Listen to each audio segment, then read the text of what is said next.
Welcome, everyone. This is our first time doing Ask a Grief Counselor, and we like to call it kind of a virtual roundtable. So think of yourselves as sitting around a round table. We're all just sitting around the table together and having a chat. And this can be a difficult topic, talking about grief.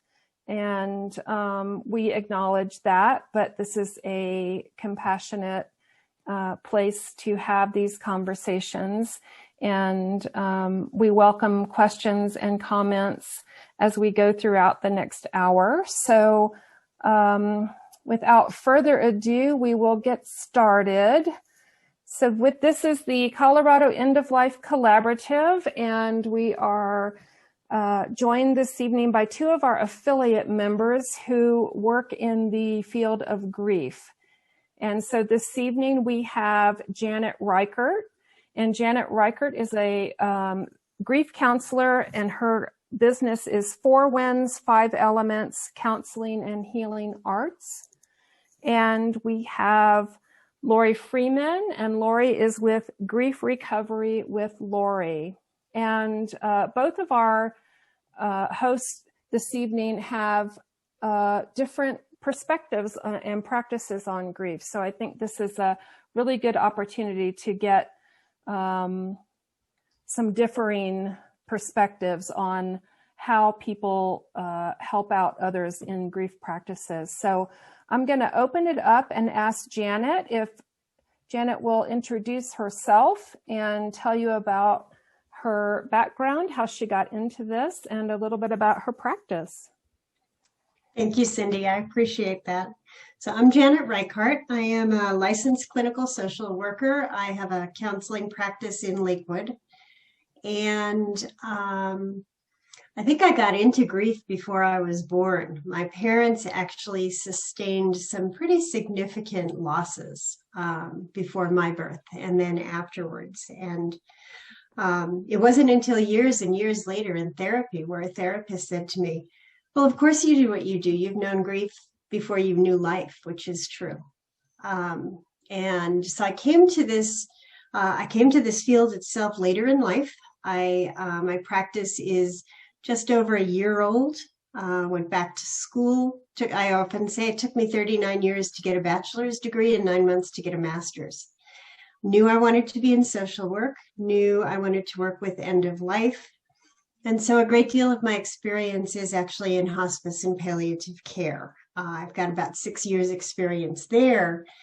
And then a little over a year ago, March 2020, I opened up a private counseling practice with a focus on grief and loss initially. And of course, COVID hit, and I didn't see anyone for several months. And then things started to open up. By January, I left being employed by somebody else and took my practice full time, and I've not looked back. Initially, I was thinking it would be really focused on grief and loss. I found that in my hospice work, so many people have an idea of what grief should be, and I really felt like it was so very important to just normalize their own experiences, the individual experience they all shared. Especially in family settings, because I would see, somebody would be angry. That's okay. Somebody would be tearful. That's okay. Somebody would clean the house endlessly. That's okay. All of it. And what I found, though, in private practice, and I think I attribute some of this to COVID, is that my practice actually started to expand beyond grief and loss and into anxiety, into depression, and I also practice EMDR, and so I have a component of trauma work that I do. But I am finding an underlying theme, especially with the depression and the anxiety clients, that a lot of people are, perhaps they didn't have a loss that they can identify. They think about death, right? They think about divorce. But a lot of people are grieving what they thought their lives would be like at this point.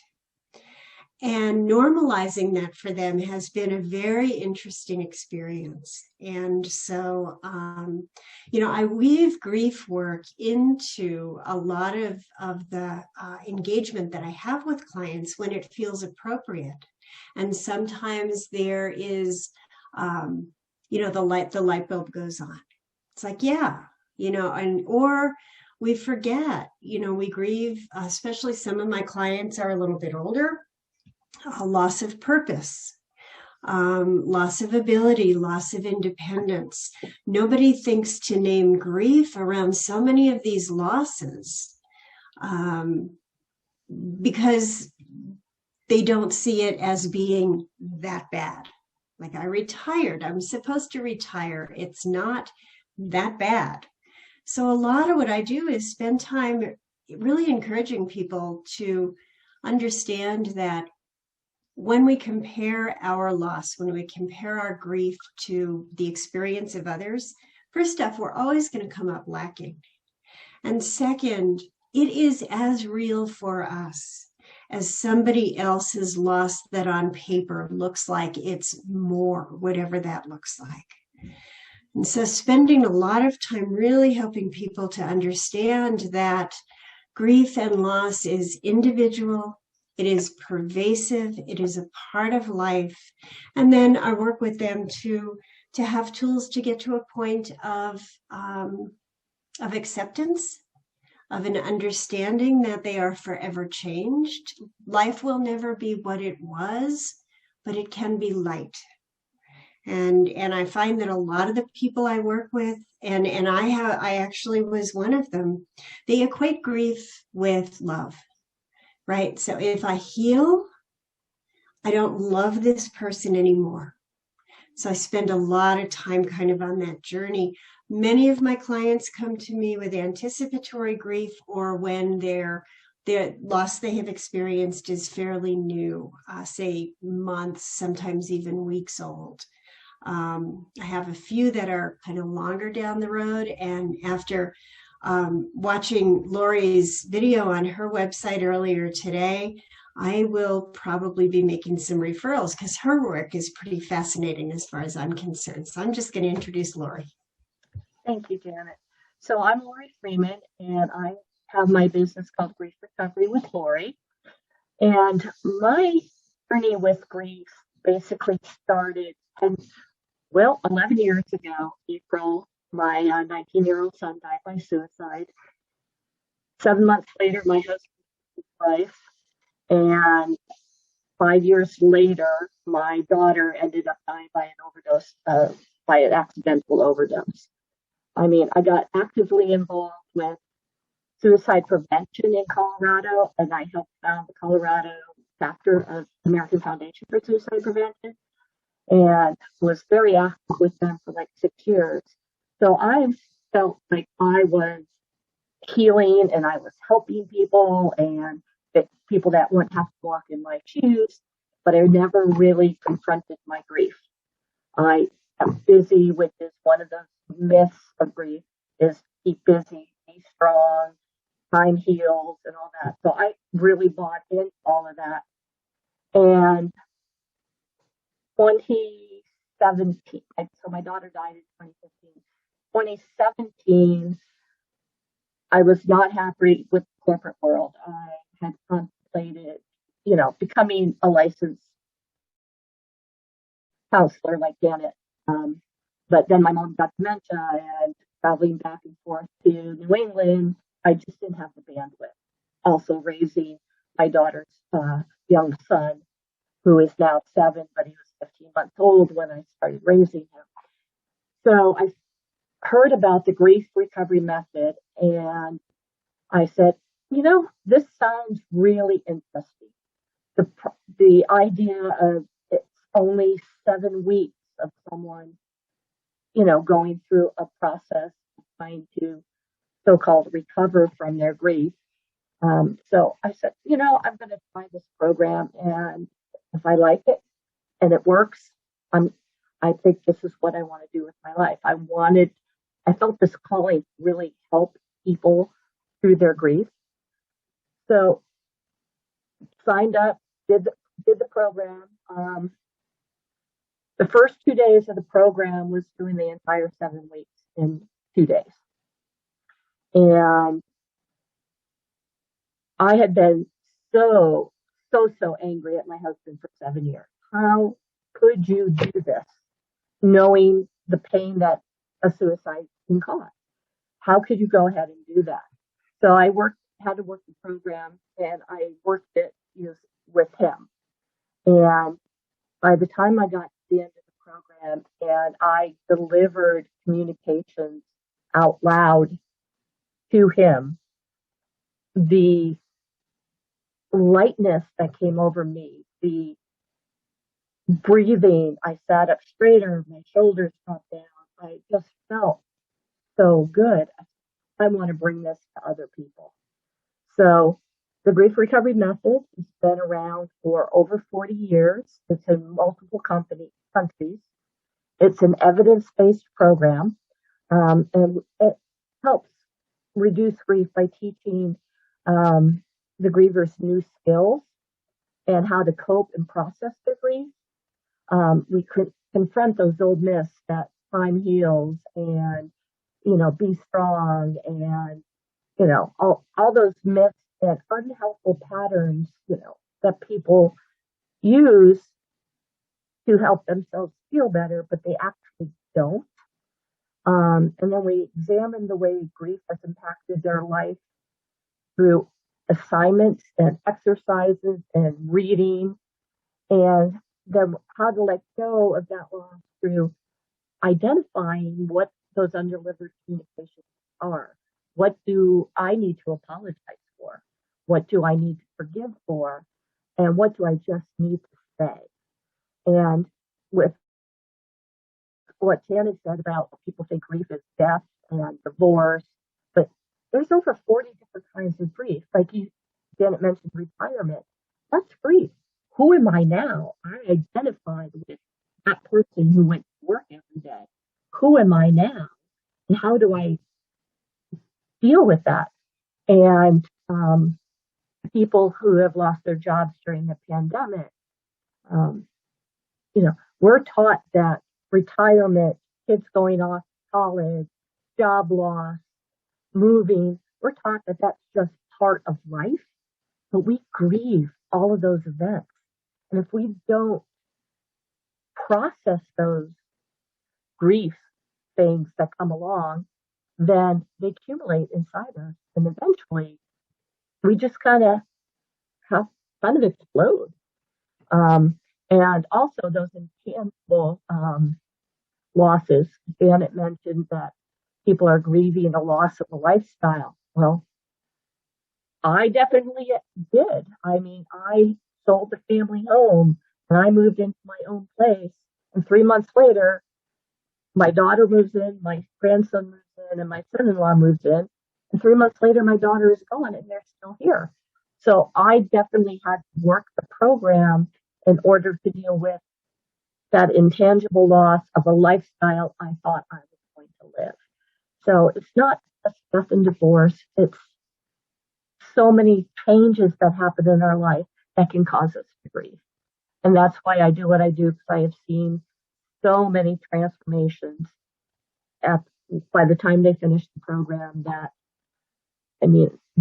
they're in a great place, and I feel so great that I was able to bring them there.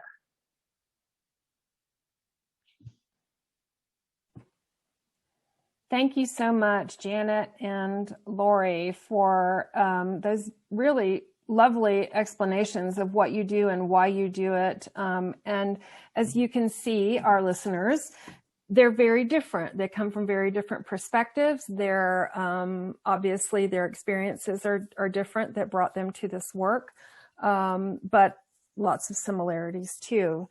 So I'm going to be the keeper of time, and I do want to open it up for questions. We'll go until just shy of 8 o'clock.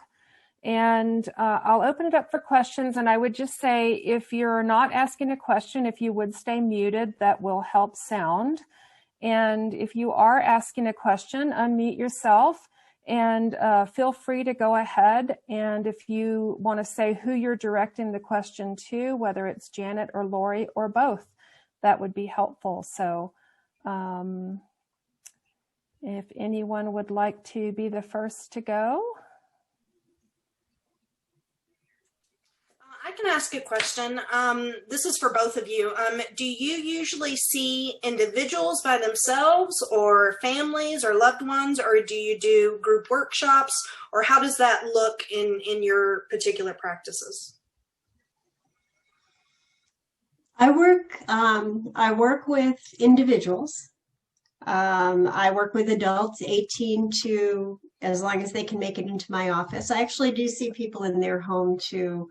I prefer to work with adults. I don't do couples work per se, but I have worked with couples who have experienced child loss, specifically in the form of, mid-pregnancy miscarriage, things like that. And that's been, it's been quite an interesting journey. But yeah, most of the people I work with are adults. And I work with people 18 to whatever age. I'm basically doing one-on-one, just individuals. I could do groups, but to get enough people that are willing to dive deep into their grief at the same time is a little bit difficult to do. And so I'm doing, individual one-on-ones.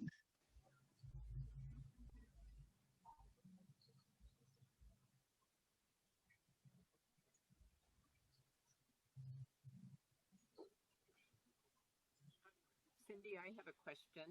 This is Crispin. Oh, you know what I need to do? One second. I apologize. I have a better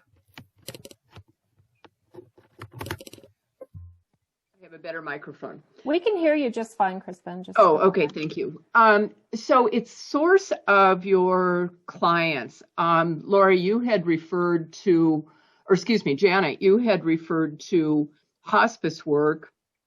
So I'm just curious on your kind of your marketing and your referral base. I do take some insurance. And so initially my referrals came from Cigna and United Health. Those are the two insurance plans that I accept. I just got my Medicare certification or credentialing done because many of my hospice clients were in underserved communities and I want to stay in touch with that. And so I take Medicare and I'm in the middle of the Medicaid process that will be months. I get a lot of word of mouth now, honestly, friends of friends who I have helped. Because I'm a therapist, I can be part of the Psychology Today database, and so I get a lot of referrals from Psychology Today. And as an LCSW, so Medicare will not cover the cost of an LPC, but they will cover the cost if a social worker does counseling, which is really interesting. And so I think when my Medicare base is up and running a little bit more, I'll have some referrals there as well. My challenge with that population is I'm in an old office building in Lakewood, and I'm on the second floor with a set of stairs that's like climbing Everest, and there is no elevator. So I do about half my clients are via telehealth. And I don't take insurance, and I am not a licensed therapist or counselor, so I can't be on Psychology Today. So a lot of it is the videos that Janet saw. I do a lot of those videos. I have my Facebook business page. I have a private grief support group. My website. Starting to get more and more like referrals from prior clients who you need to see Laurie. So it's slow, but it's building. I can feel the momentum starting to shift. And what I am going to start doing in the fall is, you know, you don't want to come or you can't come and spend an hour with me because I'm trying to do this naturally. I can do what I do, you know, on Zoom, but a little, here you go. Here's a 10-minute part about week 1. Here's the book. Go do your homework. Week 2, here it is. Here's the book. Go do your homework. That will reach some people who can't come to me and are, you know, hesitant to spend all that time. They'd also, doing that, they don't get the communication back and forth, being able to say whatever they want to say freely without being judged, feeling, you know, they can say whatever and they won't, you know, no one will think they're crazy. So that's what I'm trying to do in the fall. And I think that will also refer clients that want to do the full 7 weeks with me. So that's basically my marketing right at the moment.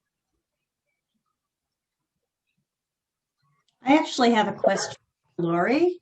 Yes. Would you explain the certification process that you went through to be able to do what you do? I find it fascinating. So I signed up for the certification. The first 2 days you went through the entire program. So you did week 1, which talked about what is grief. And like you said, Janet, normalizing it. Grief is a normal and natural reaction to any type of loss. Talking about unresolved grief, those lost hopes, dreams, and expectations that we had for the future. And what is completeness? And completeness is being able to deliver those communications that were never said, or they were said and no one heard them, or just needed to be said again. Then you do week 2, and we talk about the myths of grief.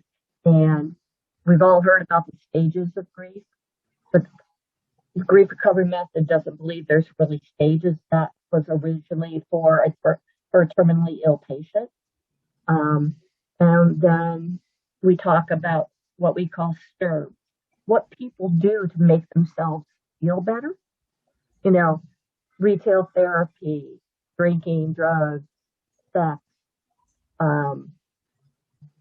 isolating themselves, things that people do to make themselves feel better, but it really doesn't.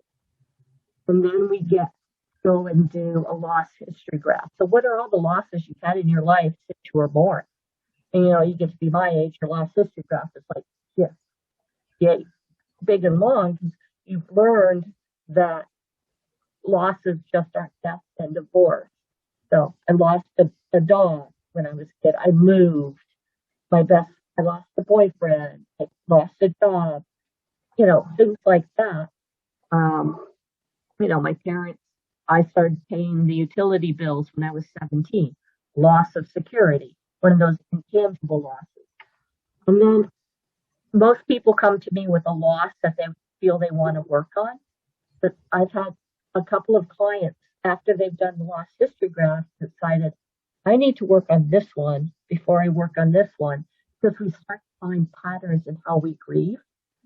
And then we do the relationship graph, then we figure out, you know, people tend to either enshrine a person that they never did anything wrong, or they bedevil him, like I did my husband, that all I remembered was all the negative stuff of our relationship. So then we figure out the relationship, what was our part in it, and then we figure out what do we need to apologize for in the relationship, what do we need to forgive them for, not condone, but forgive. And then what do we just need to say? So that is what I did for the first 2 days. And then we learned the marketing and the business side of it. It's a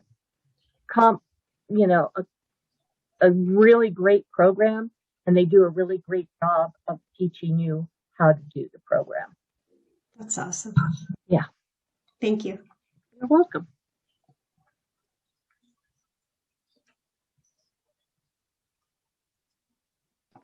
One of the things that came to me with both of you was how appropriate, both of you would be in marketing to the EAPs, the Employee Assistance Programs.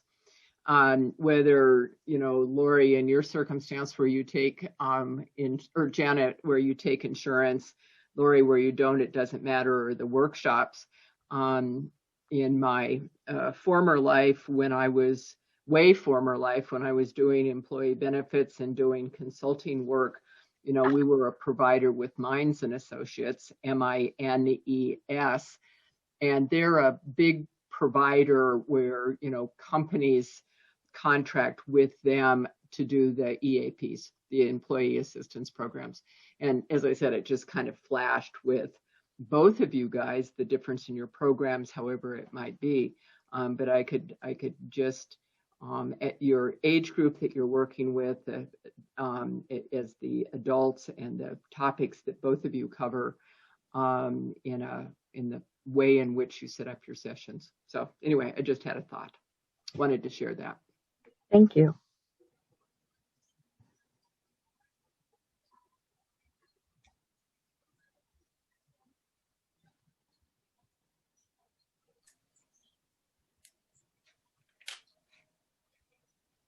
Any other questions anyone has?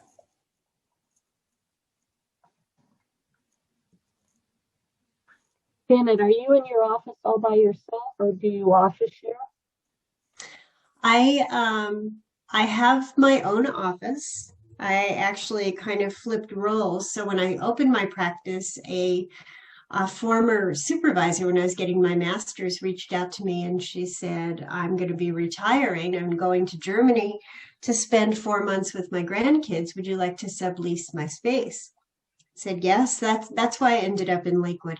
And I really like it. I'm at about 22nd and Kipling. So the demographic is kind of my people.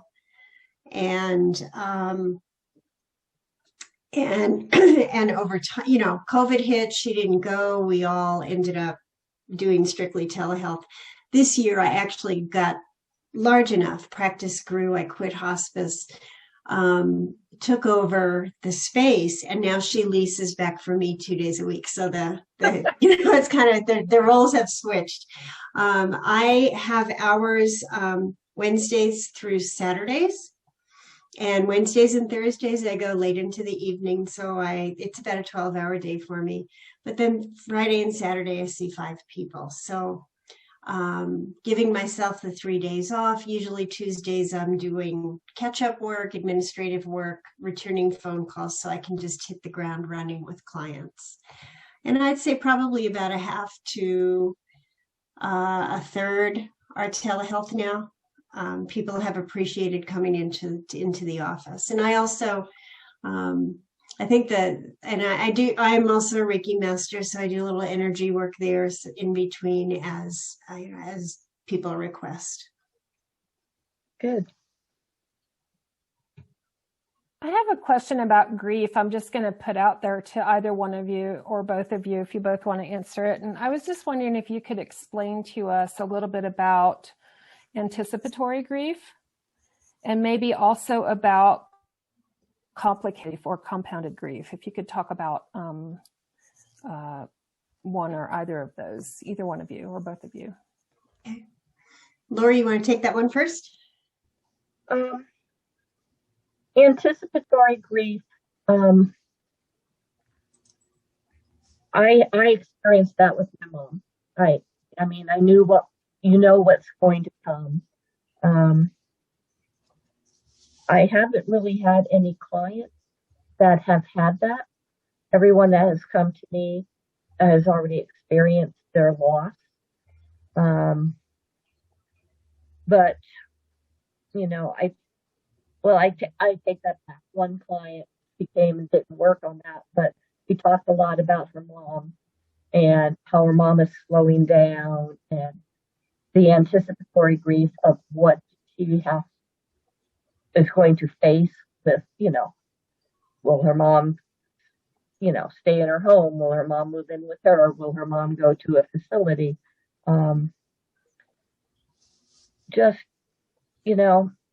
You still have to talk about that lost hopes, dreams, and expectations that you had for that relationship, because It is changing. I had that with my mom, so I grieved the woman my mom was, and then I had to grieve the woman my mom was at the end.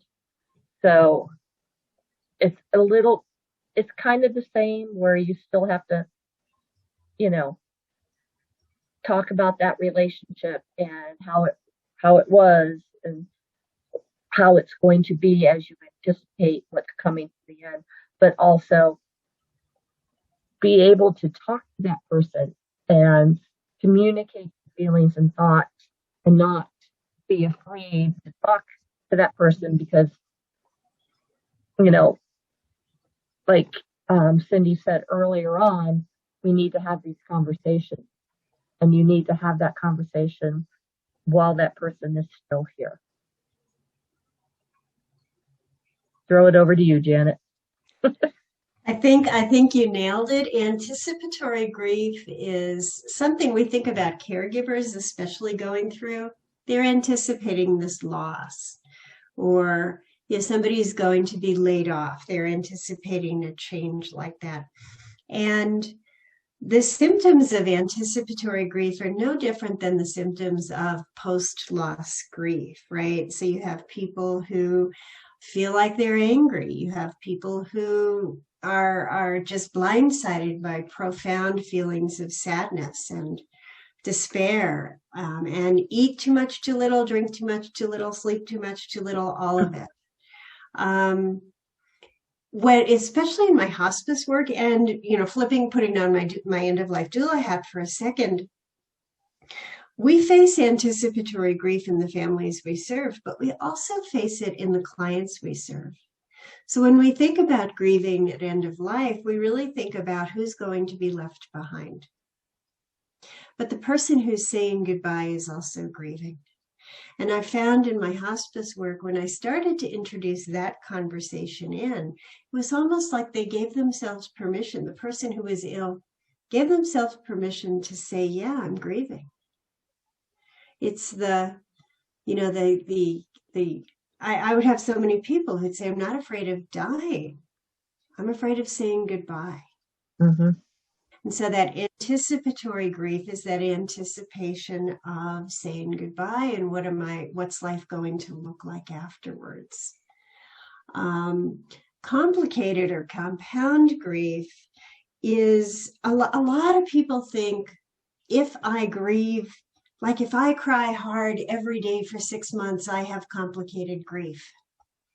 And I always say that's the depth of love.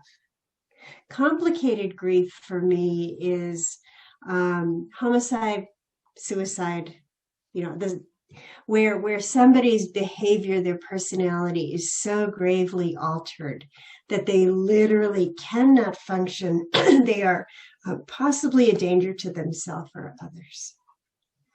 And so when I was getting my master's, I was around, it was when the DSM-5, the Diagnostic and Statistical Manual of Mental Health Disorders, was issued, and it's revised every few years. And this was the 5th edition, and there was a lot of combination about whether or not they should include grief in it. Because grief is normal and it's natural. And those of us on my side of the fence were all saying, absolutely not, heck no.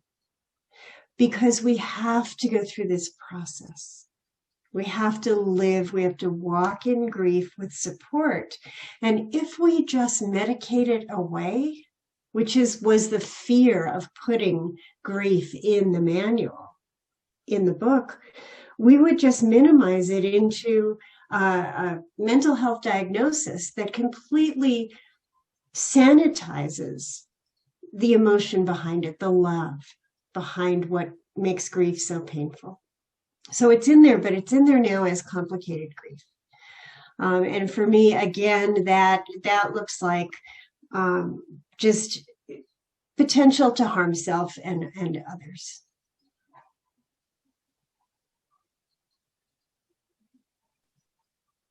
And I would just like to ask you, just to follow up on that. So would someone be labeled then if they were having that complicated grief, would they be labeled? And if so, because I used to work in special ed, children were always given labels, and it always bothered me. But if someone was going through that, would they be labeled? And if so, does that label follow you around forever? Because you're not going to grieve necessarily forever. You may not have that, that horrendous grief and that pain where you could hurt yourself or someone else. I think that's a great question. I'm very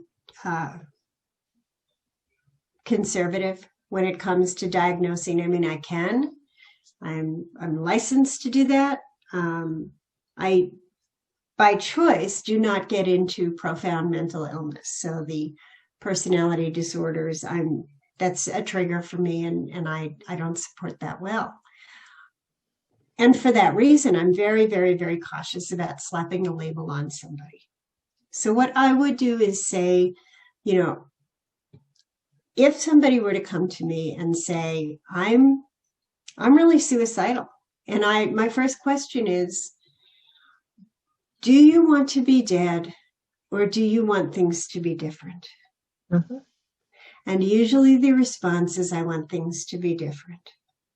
So then I can support that. If they say, no, I want to be dead, and I've got 270, Klonopins in my medicine cabinet, I'm going to go home and I'm going to take it today, I would introduce the idea that this is complicated grief.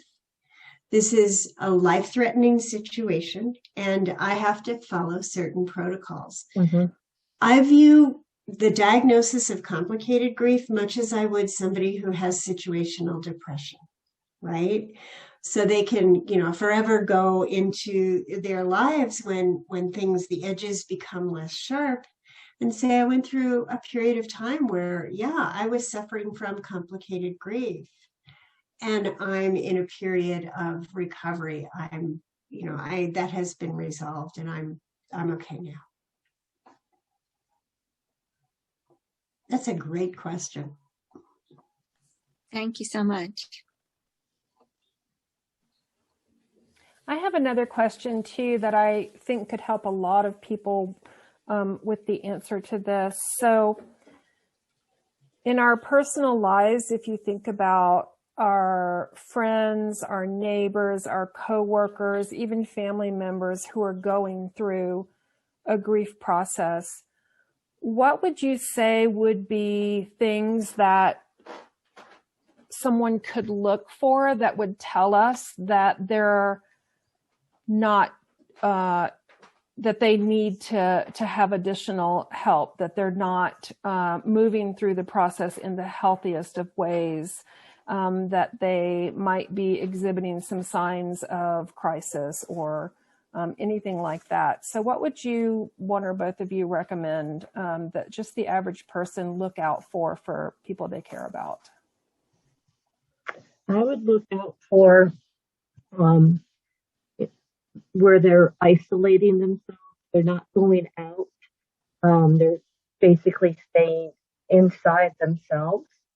That would be a definite sign. Another sign would be, they're not able to even do one daily function. They can't get up and take a shower. I know that when you're going through a deep, deep grief, it's hard to do all of those things. But if you can set a goal every day, okay, today I'm going to take a shower. Tomorrow I'm going to exercise. One thing that I am grateful for. And that's really hard for people who are grieving to say, I'm grateful for something. I'm grateful that I got up this morning. If they're not taking little tiny steps in order to help themselves move through the grief, if they're just staying right there in the depths of like when it first happened, they definitely need help. I know I went to a parent support group for parents who have lost children to suicide. And that group had been around for about 30 years. So it was a good group because people kept coming back. I think I went to that for 4 months, so that was 4 times. You had to go around the room and say who you are and say your loss. And there was a woman there who had been going to that group for over 20 years. And when she introduced herself and her story, it was like day one, like it had just happened. That woman is definitely stuck in grief, in complicated grief, compounded grief, because she just wasn't taking those little steps to move forward. When you start making that loss your identity, then definitely that person needs some help.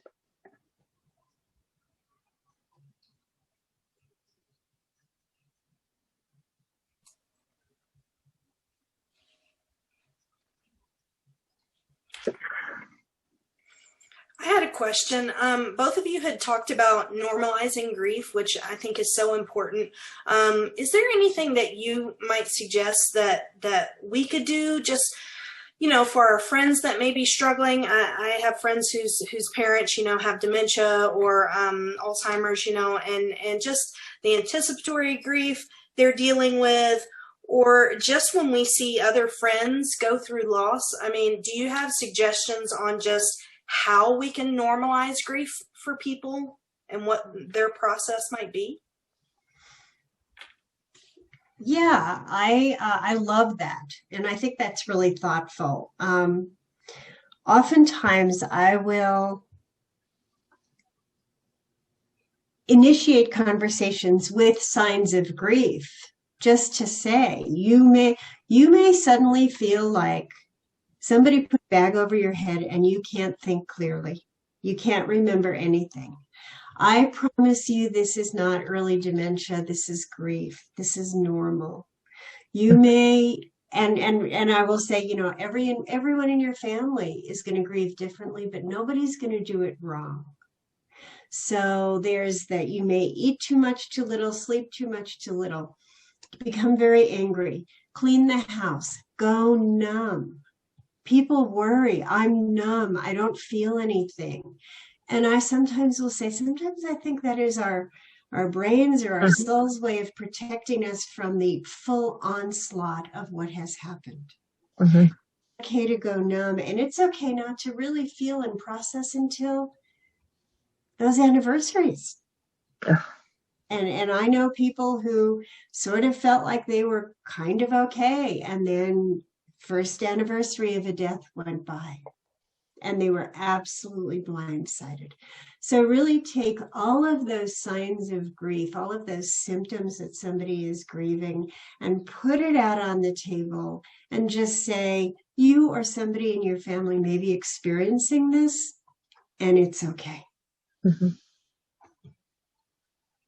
And just, grieving people don't need to be fixed. They just need to be heard. So just sit with them. Yes. Don't go and say, it's okay, you'll be fine. Just say, what are you feeling? Talk to me. I will listen to you. They just need to be heard and just comforted. Yeah. And we all know it, in the other aspects of our work, but the things that the well-intentioned things that people say because they don't want to, they feel like they have to say something, just stay away from all of those. Oftentimes just saying, I have no words. Mm-hmm. I'm not walking in your shoes, but I'm walking right alongside you. Right. That's it. That's right. To just expand on that, could you maybe add some of those unhelpful things that people tend to say that don't really support someone's grief? Some of they're often typical, aren't they? We hear them a lot. That's part of what I do with my program is the things people say or do because that's what they were taught by their parents and taught by their parents. And it doesn't help, but they all want to help, but they just don't know how. You know, I had someone say to me when my son died, at least you have another child. And I want to go and say, which one of yours would you give up? You know, or they're in a better place. Well, how do you know? What is your belief system? My belief system? I know. You know, people will say, you start to say, they ask you, how are you doing? And you start to say how you're doing, and they immediately change the subject because they don't know how to deal with it. So, you know, you start to say, I'm fine. And fine means feelings inside not expressed. That's basically what it means. So, I think people truly want to help, but they just don't know how to do it. And all you need to be is what I say to my clients is, I'm going to be a heart with ears. I'm just going to be here and I'm just going to listen. And that's all they want. They don't want you to fix them. They don't want you to tell them what to do. They don't want you to tell them not what to do. They just want to.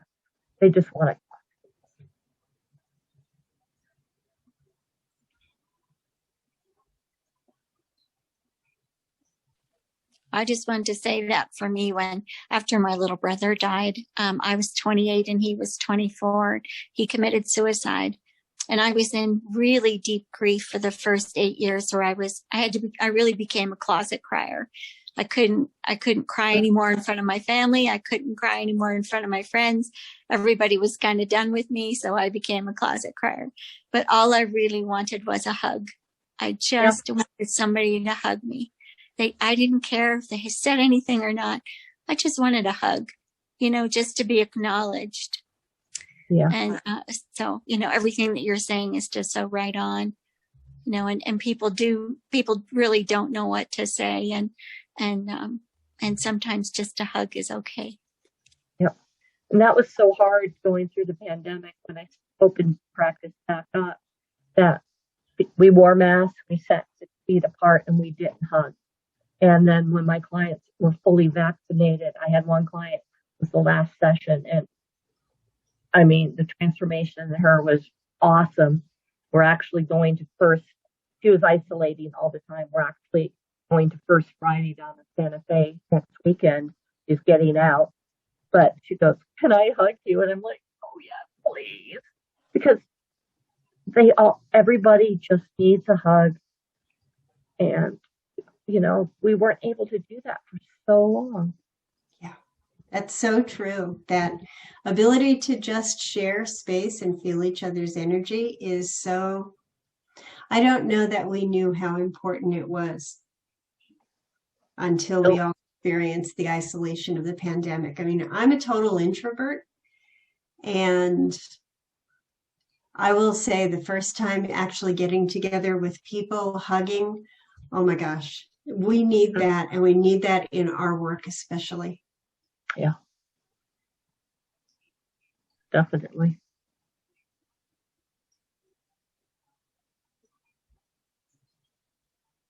Do either one of you have any rituals that you do at the end of your day when you listen to all these people talk about grief and their sadness? What do you do for yourselves? So I, depending on where I'm at in my head, sometimes, because especially on my long days, it's about 8:15, sometimes even 8:30 when I'm finally leaving my office.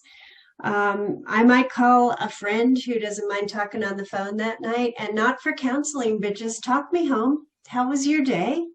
Let's talk about normal stuff. Let's talk about how much your husband's driving you crazy and my cats make nuts. You know, sometimes I just drive home in silence, but I do a practice that was taught to me by one of the chaplains I worked with in hospice.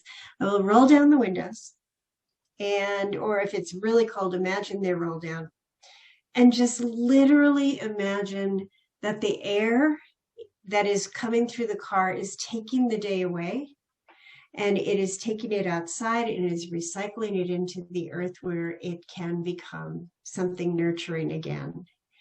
And that shifts. And sometimes I just need to listen to really loud rock and roll. Like the windows are shaking in the car, and that's okay. So it really varies, but that's a great question, Valerie, because we all really do need to be able to protect ourselves so that we can be safe, but also give and receive at the beginning of the day, and then release what may have attached to us at the end of the day. Yeah, totally. I will drive home and just, like you said, open up the windows. I'll have music playing, maybe not loud rock and roll, but just whatever. And just kind of breathe like I do with my grandson when he's really upset. It's like, breathe in through your nose, breathe out through your mouth. I will do that quite a bit. But when I get home, it's the grandma hugging the child, watching Rio 2, Life of Pets, stuff like that, just kind of to get yourself out of your head. But like right now, I have 2 clients that are on the same track, which is really incredible because I'm not like, one's on week 1 and one's on week 5.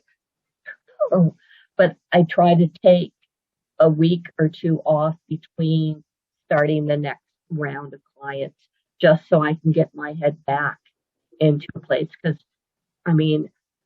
as I do the program with them, they're doing their stuff, but I'm also demonstrating all my stuff, so it keeps coming back up. So I do need to take a step back and just regroup. But I also, as time goes on, you do your lost history graph or your relationship graph. Oh, I forgot about this. I forgot about that. And you've got to add it. And then I've got to process that again as going through, okay, what are my recovery components? What do I need to say and do? So I'm in a good place when the next client comes along.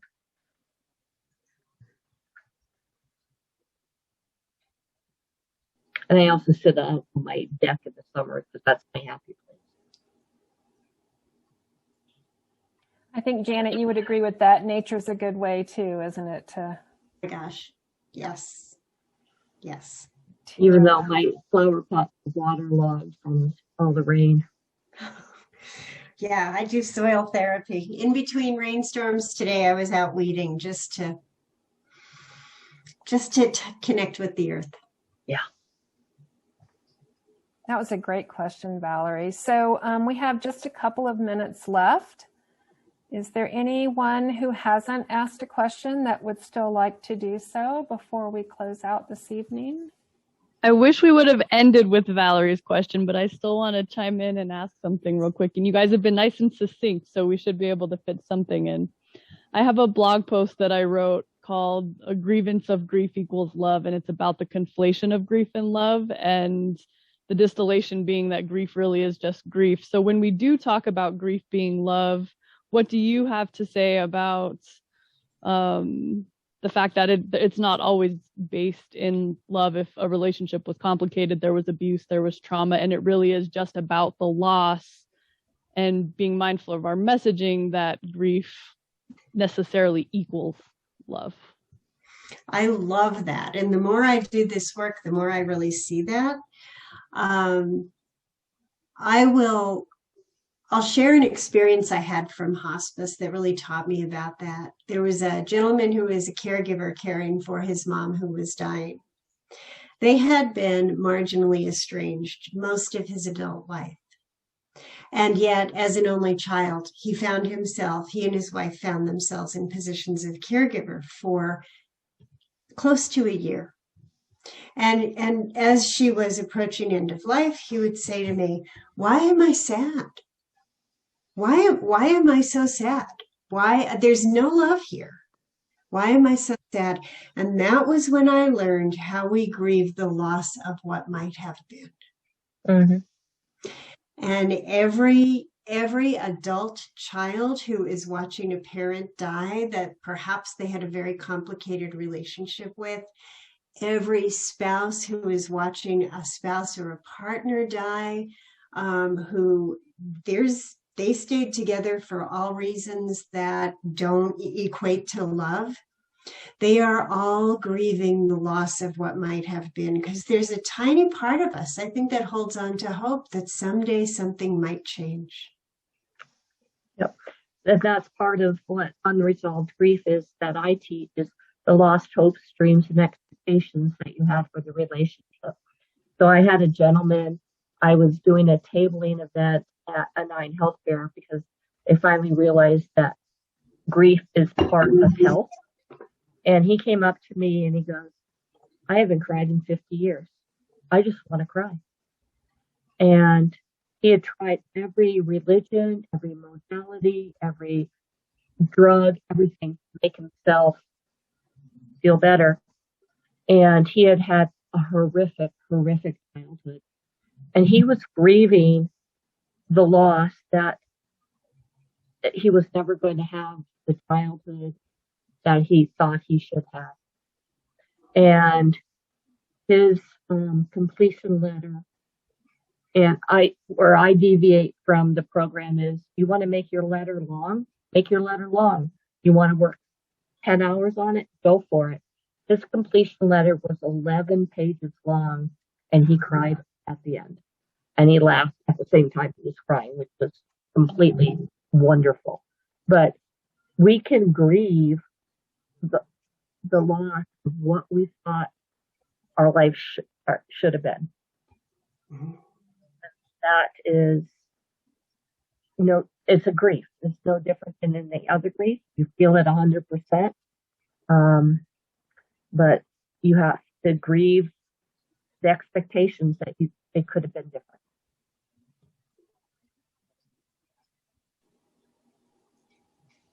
Thank you both so much. And thank you to everyone who joined us today.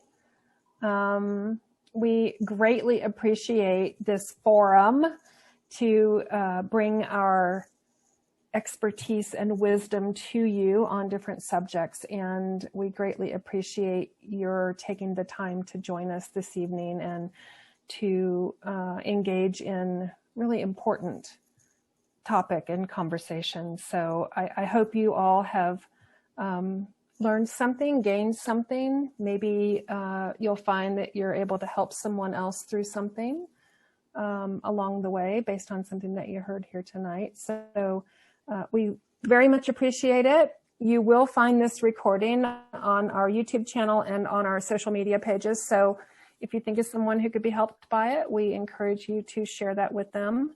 And we will look forward to seeing you next time when we have our next roundtable. Awesome. Thank you, everybody. Janet and Laurie, thank you so much.